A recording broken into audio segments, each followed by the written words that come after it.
young age. How would you compare the two, Luka and LeBron? I mean, they're not really comparable. LeBron came in athlete first, really improved his basketball IQ from there.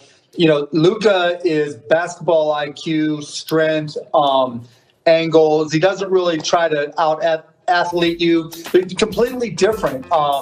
I think LeBron came in, took over games. He was that guy. He was on a team that didn't have a lot of really good players and had to take over everything. Luka makes everybody on the court better. I think, Luka's a little bit ahead of where LeBron was at this point in terms of improving his teammates. LeBron really became that kind of guy over the course of his career. So I don't really compare them at all. Mark, always welcome to the show. Thank you for being on the show. When you look at your team right now, obviously you won a title. You won a title in 2011. Haven't been back since. But how are you feeling about your team now, particularly after you witnessed what you witnessed in the bubble? What do you think about this team now as a title contender? Your team. Well, there's the team with KP and there's the team without. We're obviously a different team without the unicorn. We expect him back in the next couple of weeks. And so if everything goes according to plan, and, having KP, he's always open and he can make shots from anywhere in the court. He's a defensive impact all the time. And so that really changes things for us. Until then, we're going to have to work through some rotation issues. We found that out the other night. But, it's just going to be different. This is still kind of preseason for all teams, working through rotations, guys getting used to each other, guys getting their wind back. And so, it's going to be a little bit different, but I'm confident in this team. I really like what we have. We've added a lot of defensive attitude with James Johnson and with Jay Rich. There's just so many different things we can do. We like our rookies, Tyrell Terry, Josh Green, Nate Hinton. We've got a lot of really good pieces. And, of course, our guys that are coming back alongside Luka, Timmy Hardaway, et cetera, that can play. There's a lot to be excited about for Mavs fans. I agree, Mark. I think the Mavs were my sleeper pick even last year, and I like you to get to the Western Conference Finals if Porzingis can stay healthy for a lot of the reasons you just mentioned, not to mention Dorian Finney-Smith and Maxi Kleber, who can post bomb now from the outside and play defense. Yep. But also because what I saw in Game 1 against Phoenix, who was getting after it defensively, and you don't have Porzingis, was a very well-coached team on offense especially. Something broke down. It didn't matter. A play was stopped. They regroup immediately. Everyone's where they're supposed to be. That's a deep playbook and a well-coached team.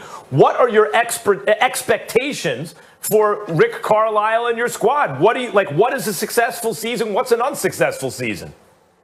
Going into the playoffs, go deep into the playoffs is a successful season. Everything else doesn't matter. We do have a great coach. We got a great players. You mentioned Maxi Kleber, the most underrated defensive player in the NBA. People don't realize what a great defender he is. His three-point shot keeps improving. Just tell him. He'll say, call me. He wants you to know that he can play. Dorian Finney-Smith. We do this thing. We track internal analytics, things during practice and everything. Dodo, his shots selection, his ability to make threes just keeps on improving every single year. So we expect him to get even better. We've got all the tools. We've got a great coach. We've got Luka, who makes everybody better. KP, I'm completely confident he'll stay healthy. The sky's the limit for this team. I can't understate, I can't overstate rather how excited I am for these guys. Mark Cuban, let me take it off the court for a little bit because you're more qualified than most to answer this question. I know that you're incredibly excited about your team. You're incredibly excited about this season. And obviously, you were actively involved with a lot of stuff that was going on in the offseason, last season, not just with COVID, but with social justice issues. And I applaud you for all of that. My question to you would be this. As successful as the NBA was in the bubble with no positive tests, just recently, we had a game postponed, obviously, in Houston with Harden and those boys because of COVID, potential positive tests and things of that nature. I want to know, how concerned are you about this season now that there is no bubble? Everybody's going to be in their respective city. You're still going to be traveling to games and things of that nature. Are you concerned at all about this season going forward uninterrupted? Yes, of course. We've already lost a game. This is a maturity test for all 450 players in the NBA, and plus the two-way players. This is a chance for guys really to make mistakes outside the bubble, and it's going to happen. We've already seen it happen. One of the reasons I'm traveling with our team on Christmas Day is to show them, that this is important to me, that we need to all be very vigilant. We can't be going out because we're in LA or we're Dallas or wherever. We've got to make sure we're getting tested. We're filling out the questionnaire every morning. We're watching out for each other. And that doesn't mean, keeping an eye on each other, but supporting each other. I have this saying that I've had for 20 years. You can have one knucklehead on the team, but you can't have two, because the two knuckleheads hang out together and cause problems for everybody else. This year, that's amplified even more. You can't even have one knucklehead, because if that one knucklehead goes out and doesn't report or doesn't do what they're supposed to, that can infect an entire team and take down, a good part of your season. Because if you get sick, if somebody gets sick, who knows what the consequences are, not just administratively with the NBA, but health-wise, which is far more important. So being vigilant about that, making the guys understand how important this is and what's at stake. That's one of the reasons I'm here on Christmas Day, to show my support, to be there with them, to be at the team meals, to let them see me, to be sitting alone even at the games, to show them that, this is not typical. There's going to be mistakes. We've already seen them. And part of my job is to reduce the mistakes here at the Mavs and hopefully set an example for the entire NBA that it can be done. Well, you're certainly setting the tone. I kind of want to stay with that subject, because one of the dominant storylines of late has been James Harden and his tenuous relationship with the Rockets. Mark, if you were in charge of that team, how would you handle the situation moving forward? I don't want to speak for another owner or another organization. We've had issues in our team, and every team goes through something. And players have to make their own decisions about what's best for them. I just try to keep my relationships with our players as strong as possible, so that in the event they want change, we can handle it privately and deal with it privately. I mean, I've certainly had players request and even demand trades over the past 20 years, and we've just dealt with it. We've tried not to make it public. And there's, I don't want to speak for another owner or player or organization. It's never an easy set of circumstances.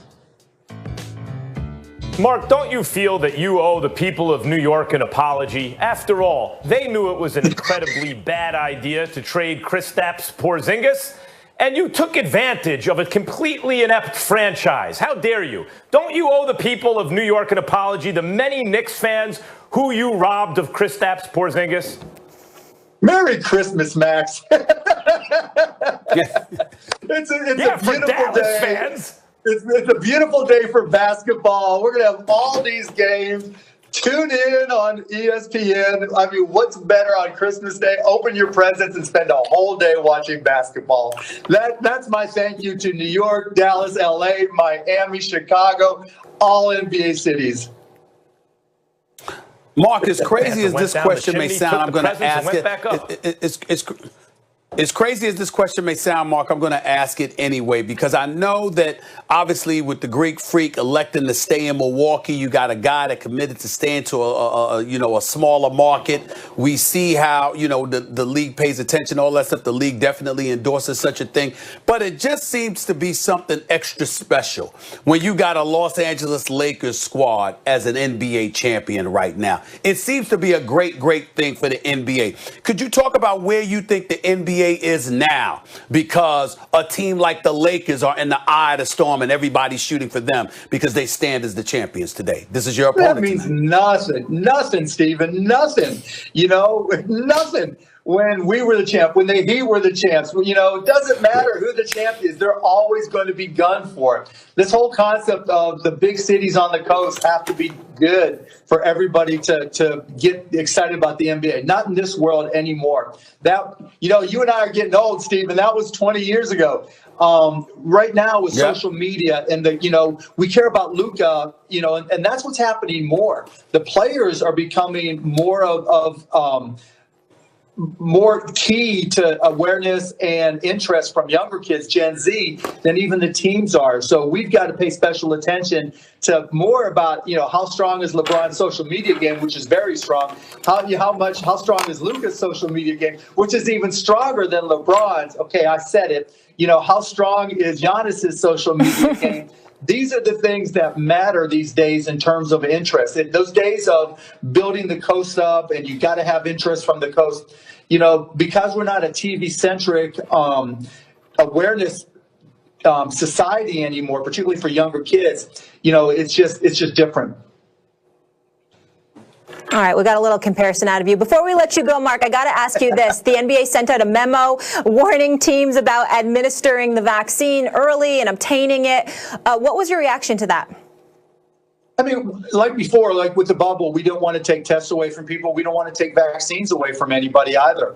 We want to support first-line responders in hospitals and everywhere that people are doing the work to keep us safe. That's primary to us.